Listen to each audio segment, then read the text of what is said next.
بسم اللہ الرحمن الرحیم۔ دروس احیاء-ال-علوم بحمداللہ آج ہمارا درس نمبر 65 ہے۔ 64 دروس مکمل ہو چکے۔ نماز جمعہ شریف کے احکام و مسائل کو ہم بیان کر رہے تھے، تو اس کا آج 5واں حصہ ہے۔ 4 حصے جمعہ شریف کے فضائل و مسائل کے مکمل ہو چکے ہیں۔ قرآن مقدس قرآن مجید برہان رشید میں اللہ پاک ارشاد فرماتا ہے فَإِذَا قُضِيَتِ الصَّلَاةُ فَانتَشِرُوا فِي الْأَرْضِ وَابْتَغُوا مِن فَضْلِ اللَّهِ۔ جب تم نماز جمعہ ادا کر چکو، نماز ادا کر چکو، تو تم زمین کے اندر پھیل جاؤ۔ وَابْتَغُوا مِن فَضْلِ اللَّهِ، تو اللہ کریم جل جلالہ کے فضل کو تلاش کرو۔ اب نماز جمعہ شریف کی ادائیگی کے بعد ہم نے زمین کے اندر پھیلنا ہے۔ زمین کے اندر پھیل کر ہم نے اللہ کے فضل کو تلاش کرنا ہے۔ علماء مفسرین نے فضل کے کئی معنی ذکر کیے ہیں کہ فضل سے کیا مراد ہے، کون سی چیز مراد ہے جس کو تلاش کرنے کا آرڈر اللہ کریم جل جلالہ ہمیں عطا فرما رہا ہے۔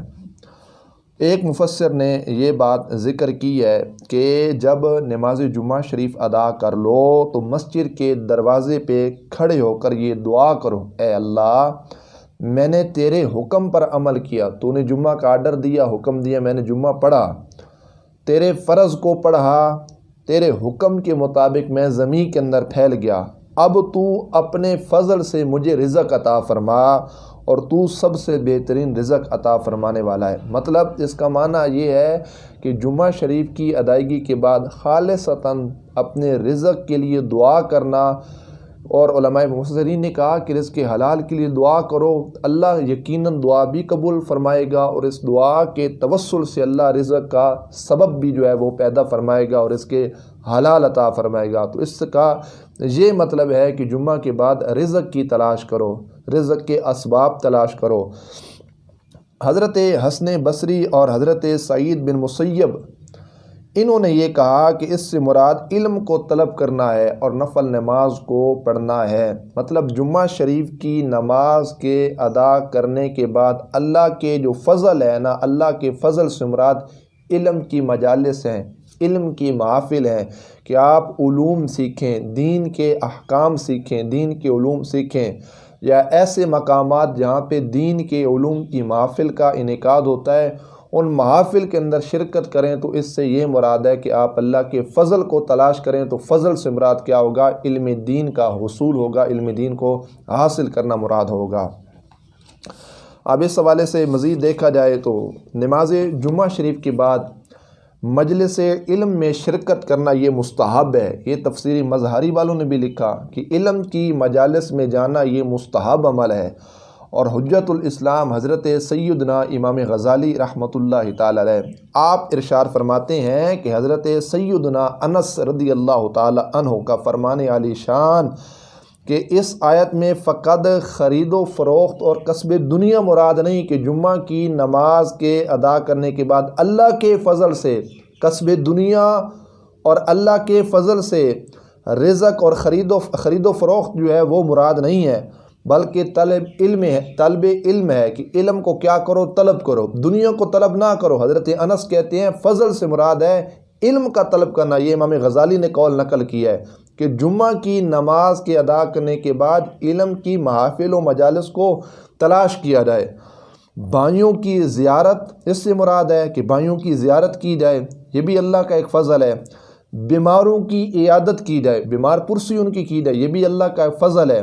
اور جنازے کے ساتھ جانا، اس طرح کے کام نیکی کے جو کام ہے، نماز جنازے کے اندر سے دیکھو آس پاس کسی صاحب ایمان شخص، صحیح العقیدہ شخص کا اگر جنازہ تیار ہے، نماز جنازہ قریب ہے، تو کیا کرو؟ اس نماز جنازہ کے اندر جا کر شرکت کر لو، تو یہ بھی اللہ کا فضل آپ کو کیا ہو جائے گا؟ نصیب ہو جائے گا۔ جعفر بن محمد نے کہا وَابْتَغُوا مِن فَضْلِ اللَّهِ سے مراد کیا ہے؟ ہفتے کے دن کے کام کرنا ہے۔ مطلب جمعہ کے بعد آپ آرام کیجئے، اور اس کے بعد آپ کیا کریں؟ ہفتے والے دن جو ہے نا اپنے رزق کو تلاش کیجئے۔ اور حضرت ابن عباس رضی اللہ تعالی عنہ ان کا قول، وہ فرماتے ہیں اس آیت میں دنیا کو طلب کرنے کا حکم نہیں دیا کہ آپ جمعہ کی نماز ادا کرنے کے بعد دنیا کی طلب میں نکلیں یا دنیا کو طلب کریں۔ اس سے مراد بیماروں کی عیادت کرنا ہے۔ جو اشخاص بیمار ہوں، چاہے آپ کے محلے میں ہوں پڑوس کے اندر کوئی ہوں، قریبی رشتہ دار ہے وہاں پر ہوں، ہسپتالوں کے اندر موجود ہوں، ان کا حال پوچھیں، ان کو تسلی دیجیے، ان کو حوصلہ دیجیے۔ صاحب استطاعت ہیں تو ان کی خدمت کیجیے، اگر وہ غریب ہے ان کو تحائف پیش کیجیے، ان کی حوصلہ افزائی کیجیے۔ تو اس سے یہ مراد ہے بیماروں کی عیادت کرنا۔ اب اس حوالے سے چونکہ ہمارا موضوع نہیں ہے بیماروں کی عیادت کرنا، تو اس حوالے سے صرف حصول برکت کے لیے 2-3 احادیث کے بیمار کی عیادت کرنا کس لحاظ سے ہے اور اس پر اللہ کا کتنا فضل ہوتا ہے، کتنا اللہ ہمیں ثواب عطا کرتا ہے، اور اس کے اندر کیا چیز پائی گئی ہے کہ بیماروں کی عیادت کرنے کے لحاظ سے حضور نبی پاک صلی اللہ علیہ وآلہ وبارک وسلم نے مختلف احادیث کے اندر اس کا حکم ارشاد فرمایا ہے۔ حضرت سیدنا عبداللہ بن نافع رحمۃ اللہ تعالی علیہ آپ ارشاد فرماتے ہیں کہ حضرت سیدنا ابو موسیٰ اشعری رضی اللہ تعالی عنہ، حضرت ابو موسیٰ رضی اللہ تعالی عنہ حضرت حسن بن علی رضی اللہ تعالی عنہ کی عیادت کے لیے آئے۔ حضرت حسن بیمار تھے، مولا علی پاک کے بیٹو، تو یہ ان کی عیادت کے لیے آئے، ان کا حال پوچھنے کے لیے آئے۔ حضرت علی المرتضیٰ رضی اللہ تعالی عنہ نے فرمایا جو مسلمان کسی بیمار کی عیادت کرتا ہے، کسی بیمار کا حال پوچھتا ہے، تو اگر وہ صبح کرتا ہے تو اس کے ساتھ 70,000 فرشتے ہوتے ہیں، سبحان اللہ، جو شام تک اس شخص کے لیے استغفار کرتے ہیں۔ 70,000 فرشتہ صبح سے لے کر شام تک اس بندے کے لیے استغفار کرتا ہے جو کسی بیمار کا حال پوچھنے کے لیے جاتا ہے، عیادت کے لیے جاتا ہے، بیمار پرسی کے لیے جاتا ہے۔ اور آگے مولا علی کیا کہتے ہیں کہ اگر صبح کرتا ہے تو اس کے ساتھ 70,000 فرشتے جو شام تک اس کے لیے استغفار کرتے ہیں، اور اس عیادت کے بدلے میں جنت میں اس شخص کے لیے ایک باغ ملے گا۔ اگر وہ شام کو عیادت کرتا ہے تو اس کے ساتھ 70,000 مزید فرشتہ وہ کیا کرے گا، استغفار کرتا ہے، اور اس کو جنت میں ایک باغ ملے گا۔ اللہ اکبر۔ حضرت نافع کہتے ہیں کہ حضرت ابن عمر رضی اللہ تعالی عنہما جب کسی بیمار شخص کے پاس جاتے، اس کی عیادت کرتے، اس کا حال پوچھتے، تو پوچھتے کیا حال ہے، جس طرح ہم لوگ پوچھتے ہیں، بیمار بندے سے پوچھتے ہیں یار کیا حال ہے، تو حضرت ابن عمر بھی کہتے کیا حال ہے، اور جب اس کے پاس کھڑے ہونے لگتے تو دعا فرماتے اللہ تمہیں خیر عطا فرمائے۔ یہ دعائیہ کلمات حضرت ابن عمر کے حوالے سے ہیں کہ جب وہ کسی بیمار کے پاس جاتے تو کہتے اللہ تمہیں خیر عطا فرمائے۔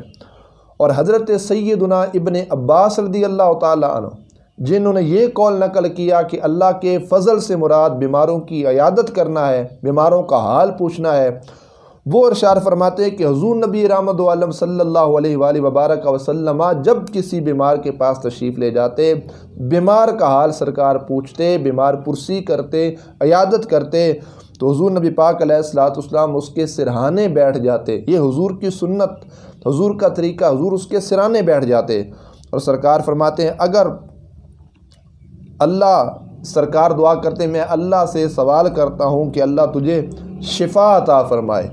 ابن عباس کہتے ہیں اگر اس کی موت میں کچھ دیر ہوتی تو وہ آدمی ضرور ٹھیک ہو جاتا، بس شرط یہ کہ ابھی وقت رہتا ہو، موت اس کے سر پہ نہ منڈلا رہی ہو، تو وہ اللہ کے حکم سے اور حضور نبی رحمت عالم صلی اللہ علیہ وآلہ وبارک وسلم کی دعا کے فیضان سے وہ کیا ہو جاتا، فوراً ٹھیک ہو جاتا۔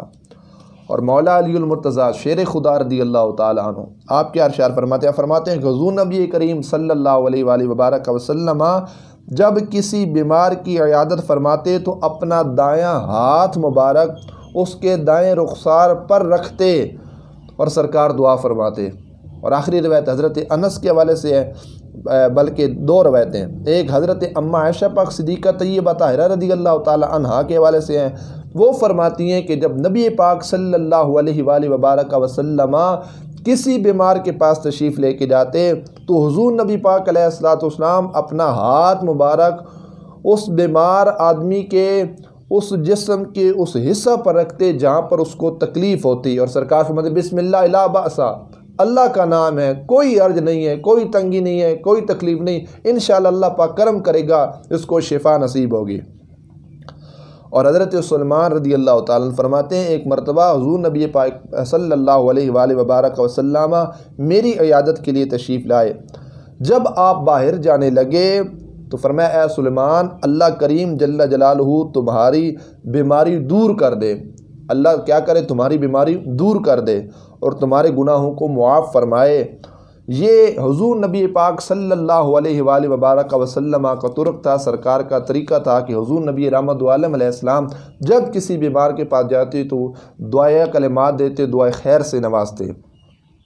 ہماری کمزوری اس میں کیا ہے کہ جب بھی کوئی بیمار ہو، جب ہم اس کے پاس جاتے ہیں، بجائے حوصلہ دینے کے، بجائے دعا کرنے کے، بجائے اس کو تسلی دینے کے، ہم اس کو ڈرا دیتے ہیں۔ ہم کہتے ہیں یار بڑی بیماری ہے تیری، یہ تو بچنے والا نہیں ہے۔ اس کی لواحقین کو بھی ہم پریشان کر کے آ جاتے ہیں، مریض بیچارہ ویسے پریشان ہو جاتا ہے۔ تو یہ طریقہ مذہب اسلام کی تعلیمات کے خلاف ہے۔ حضور نبی پاک علیہ الصلوۃ والسلام جب کسی بیمار کے پاس جاتے، کوئی جتنا بڑا بیمار کیوں نہ ہوتا، حضور کہتے کوئی عرض نہیں، اللہ پاک کرم کرے گا، اللہ خیر عطا فرمائے گا، اللہ شفا عطا فرمائے گا۔ تو یقیناً انسان کی جو دعائیں ہیں وہ تقدیر کو بدل دیتی ہیں۔ بجائے کہ ہم مزید اس کو پریشان کریں تو دعائیہ کلمات، خیر کے کلمات کہیں، دعا اس کو دیں، اس کی حوصلہ افزائی کریں۔ بندہ کہ یار نہیں یہ تو چھوٹی سی بیماری ہے، اللہ کی رحمت بڑی وسیع ہے۔ کینسر اگرچہ بیماری بڑی ہے، ٹی بی اگرچہ بیماری بڑی ہے، یرکان اگرچہ بیماری بڑی ہے، لیکن ان تمام بیماریوں سے اللہ کی جو رحمت ہے وہ اربوں خربوں اس سے بھی زائد اللہ کی رحمت بہت بڑی ہے۔ پھر یہ کیسے ہو سکتا ہے کہ بندہ جب کسی کو ڈرائے بیمار کو، یار تیری بڑی بیماری ہے، تو نے تو مر جانا ہے، ہرگز ایسا نہیں کرنا۔ اللہ کی رحمت وسیع ہے، اللہ کی رحمت بہت بڑی ہے، کوئی جتنا بڑا بیمار کیوں نہ ہو، ہم نے یہی کہنا یار خیر ہے، یہ تو چھوٹی سی بیماری ہے، اللہ کی رحمت بڑی ہے، اللہ ضرور کیا کرے گا، تم کو صحت عطا فرمائے گا۔ تو یہ طریقہ تھا تعلیمات اسلام کے اندر حضور نبی رحمت عالم صلی اللہ تعالیٰ علیہ وآلہ وبارک وسلم کا۔ تو بہرکیف کیا حضرت ابن عباس رضی اللہ تعالیٰ عنہ نے کہا کہ اس سے بیماروں کی عیادت مراد ہے کہ جمعہ شریف کے بعد ان کی کیا کی جائے، عیادت کی جائے۔ ایک قول یہ نقل کیا گیا کہ اللہ پاک نے نماز کے بعد رزق کے طلب کرنے کو مباح قرار دیا، جو چاہے رزق، یعنی کہ جائز ہے آپ جمعہ شریف کی نماز کے ادا کرنے کے بعد آپ رزق کو تلاش کریں، آس پاس رزق کو ڈھونڈیں، اپنے اگر دکانیں ہیں تو کاروبار کیا کریں، ان کو کھولیں۔ اللہ اکبر۔ اور یہ بھی قول نقل کیا گیا کہ اللہ تعالیٰ کی طرف سے اجازت ہے کہ وہ چاہے تو نماز کے بعد مسجد سے چلا جائے، کوئی پابندی اس شخص پہ نہیں ہے، یہ اجازت ہے اس کو، چاہے تو مسجد کے اندر بیٹھا رہے، یہ بھی اس کو لیے اجازت ہے۔ اور اللہ کے فضل کی طلب میں افضل یہ ہے کہ وہ رزق کو تلاش کرے، رزق حسنہ، حلال رزق کو کیا کرے وہ شخص تلاش کرے، یا نیک اولاد کو، یا علم نافع کو، اچھے علم کو، نفع دینے والا جو علم ہے اس کو کیا کرے وہ تلاش کرے، اور دوسرے عمدہ کاموں کو کیا کرے وہ تلاش کرے، یہ اللہ کے فضل سے مراد ہے۔ اور اس آیت میں بکثرت اللہ کا ذکر کرنے کا حکم دیا گیا ہے۔ یہ اللہ نے فرمایا نا فَإِذَا قُضِيَتِ الصَّلَاةُ فَانتَشِرُوا فِي الْأَرْضِ وَابْتَغُوا مِن فَضْلِ اللَّهِ وَاذْكُرُوا اللَّهَ كَثِيرًا لَعَلَّكُمْ تُفْلِحُونَ۔ پھر اللہ کا ذکر کرو کثرت کے ساتھ تاکہ تم کیا پا جاؤ، کامیاب ہو جاؤ تم۔ یہ اولیاء کاملین، بزرگان دین اور صوفیاء کرام کا جو طرق تھا، ان کا جو طریقہ تھا وہ کیا تھا، اکثر طور پر یہ ہوتا، اولیاء کاملین تو ویسے ساری زندگی اللہ کے ذکر کے اندر مشغول و مصروف رہتے ہیں، لیکن اکثر مقامات پر جمعہ شریف کی نماز ادا کرنے کے بعد جمعہ شریف کے دن محفل ذکر کا اہتمام و انتظام کیا جاتا ہے۔ صوفیاء، اولیاء، ان کے مریدین، متعلقین، محبین بیٹھتے ہیں، اللہ کا ذکر کرتے ہیں۔ تو یہ قرآن کی اس آیت پر عمل ہو رہا ہے کہ اللہ کے فضل کو تلاش کرو، وَاذْكُرُوا اللَّهَ كَثِيرًا، اور اللہ کا ذکر کرو کثرت کے ساتھ۔ تو اس لیے اولیاء کاملین کا طرق ہے، ان کا طریقہ ہے کہ وہ جمعہ کی نماز پڑھنے کے بعد ذکر کی محافل کا انتظام و اہتمام کرتے ہیں، مریدین آتے ہیں، متعلقین آتے ہیں، اللہ کا وہ ذکر کرواتے ہیں، تو وہ اس آیت پر کیا کرتے ہیں، عمل کرتے ہیں۔ مصنف کے نزدیک علامہ غلام رسول سعیدی رحمۃ اللہ تعالی علیہ آپ فرماتے ہیں کہ اللہ کا جو فضل ہے اس سے کیا مراد ہے؟ آپ کہتے ہیں میرے نزدیک فضل کے معنی ہے زیادتی، لہٰذا نماز جمعہ سے فارغ ہونے کے بعد مزید نماز پڑھنے کی توفیق طلب کرے، کہ یہ نہیں کہ صرف وہ ہفتہ ساری نماز کی چھٹی جمعہ ادا کر لیا تو بس ٹھیک ہے، نہ جمعہ کی نماز ادا کرنے کے بعد اللہ کی بارگاہ میں دعا کی جائے، یا اللہ مجھے نمازوں کا پابند بنا دے، یا اللہ میں نمازیں پڑھنے والا بن جاؤں۔ نماز پڑھنے کی توفیق اللہ سے مانگنا، یہ دعا کرنا، یہ عرض کرنا، تو یہ کام ہے کہ اللہ کے فضل سے یہ مراد ہے۔ دوسری بات، مصنف غلام رسول سعیدی علیہ رحمہ آپ فرماتے ہیں کہ رزق حلال میں زیادتی کو طلب کرے۔ اگر رزق کما رہا ہے تو اللہ سے دعا کرے، یا اللہ میرے رزق میں برکت عطا کر، مزید اس میں اضافہ فرما اور رزق حلال ہی عطا فرما، کیونکہ عبادت کا معیار اور جمعے کا جو معیار ہے وہ حلال پہ رہا ہے، تو حلال کو کیا کرے، طلب کرے۔ تیسری، اللہ کریم سے کسی عبادت کی وجہ سے نہیں بلکہ اس کے فضل کی وجہ سے جنت اور اللہ کی رضا کو طلب کرے۔ سبحان اللہ، اللہ کی رضا کو طلب کرنا، اس سے یہ مراد ہے۔ اللہ کے فضل سے مراد اللہ کی رضا ہے، کیونکہ ہر نیکی، رزق حلال ہو، بیمار کی عیادت ہو، نماز جنازہ میں شرکت ہو، فضل کے آپ جتنے معنی، جتنے مفسرین کے معنی ذکر کیے ہیں وہ سارے اٹھا کے دیکھ لیں، تمام کا معیار اور بنیاد اور بیس جو ہے وہ اللہ کی رضا ہے۔ تو علامہ غلام رسول سعیدی نے رحمۃ اللہ تعالی علیہ نے اس قول کو پسند کیا کہ اس سے مراد، اللہ کے فضل سے مراد اللہ کی رضا کو طلب کیا جائے، کہ یا اللہ میں جو بھی کام کروں میرا مقصد اور میری نیت یہی ہو کہ تو راضی ہو جا، دنیا چاہے ناراض ہوتی ہے ہو جائے، میرے ہر کام کے اندر تیری رضا جو ہے وہ شامل حال ہو۔ تو یہ دعا جمعہ شریف کی نماز کے بعد کثرت کے ساتھ اس دعا کو آپ اللہ کی بارگاہ میں پیش کیا کرو کہ یا اللہ ہر وہ کام جو نیکی والا ہو، عبادت والا ہو، حقوق اللہ سے ہو، حقوق العباد سے ہو، اس کے اندر تیری رضا جو ہے وہ شامل حال ہو۔ اللہ اکبر۔ بارکیف یہ ساری باتیں عرض کرنے کے بعد پھر اللہ کریم جل جلالہ اس مقام کے آخر میں ارشاد فرماتا ہے، وَاذْكُرُوا اللَّهَ كَثِيرًا لَعَلَّكُمْ تُفْلِحُونَ وَإِذَا رَأَوْا تِجَارَةً أَوْ لَهْوًا انفَضُّوا إِلَيْهَا وَتَرَكُوكَ قَائِمًا قُلْ مَا عِندَ اللَّهِ خَيْرٌ مِّنَ اللَّهْوِ وَمِنَ التِّجَارَةِ وَاللَّهُ خَيْرُ الرَّازِقِينَ۔ اس آیت کریمہ کے متعلق مفسرین نے یہ نزول بیان کیا ہے کہ صحیح بخاری اور صحیح مسلم کی روایت میں ہے کہ 12 صحابہ کرام رضوان اللہ تعالی علیہم اجمعین، حضرت جابر بن عبداللہ رضی اللہ تعالی عنہما بیان کرتے ہیں کہ جس وقت رسول اللہ صلی اللہ علیہ وآلہ وبارک وسلم ہمیں خطبہ دے رہے تھے، اچانک ایک غلہ آیا، غلہ کا ایک قافلہ آ گیا، حضور خطبہ ارشاد فرما رہے تھے، حضرت جابر بن عبداللہ فرماتے ہیں پس لوگ اس قافلہ کی طرف چل پڑے، غلہ کے قافلہ کی طرف، تب یہ آیت نازل ہوئی۔ اور مسلم کی روایت ہے کہ 12 صحابہ کے سوا باقی سارے اس غلے کی طرف چل گئے، اور ایک روایت میں ہے کہ 40 صحابہ بیٹھے رہے، باقی سارے اس غلے کی طرف چل پڑے۔ تو صحابہ کرام رضوان اللہ تعالی علیہم اجمعین کا خطبہ چھوڑ کر جانا خطبہ جمعہ سننے کے حکم سے پہلے کا واقعہ تھا۔ اس وقت یہ جمعہ کا خطبہ واجب نہیں ہوا تھا، اس کا آرڈر نہیں آیا تھا، اس کے پہلے کا واقعہ کہ اصحاب رسول صلی اللہ علیہ وسلم نے کیا کہ خطبے کو چھوڑا اور غلے کی طرف چل پڑے۔ تو صحابہ کرام رضوان اللہ تعالی علیہم اجمعین کا وہاں پر جانا اس وقت کوئی حرج بھی نہیں تھا کسی لحاظ سے، نہ ان کو منع کیا گیا تھا۔ تو بارکیف اس کے بعد اس آیت کریمہ کا کیا ہوا، نزول کیا گیا۔ تو اللہ کریم جل جلالہ بہتر جو ہے وہ رزق عطا فرمانے والا ہے، تو اب خطبہ جو ہے وہ واجب ہے، کسی لحاظ سے اس میں کوئی سستی، کوتاہی، بول چال، حتیٰ کہ درود پاک پڑھنا تک جو ہے وہ مکروہ قرار دے دیا گیا ہے، منع قرار دے دیا گیا ہے کہ آپ کوئی چیز، کوئی وظیفہ، کوئی درود پاک بھی نہیں پڑھ سکتے۔